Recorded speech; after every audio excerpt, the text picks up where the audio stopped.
خاکستری خاکستری خاکستری، صبح مه باران، ابر نگاه خاطره.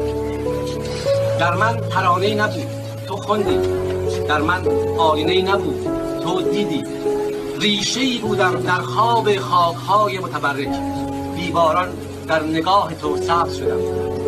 برق از چشمانت برخاست، نگاه هم بارانی شد. گونه هایت خیس باران، چشمهایت آفتابی. گرگ ها میزایند بره ها را دریابی. تو با چشمانت مرا بنواز، چوب دست چوپانیم سلاحی کارگر خواهد شد. تو با چشمانت مرا بنواز، چوب دست چوپانیم سلاحی کارگر خواهد شد. بعد از جنگ با چوب دستم انجیرهای تازه را برای تو خواهم چید. با تو خواهم ماند، با تو خواهم خواند و تو را در بخت آفتابیت خواهم بوسید. اگر ابرها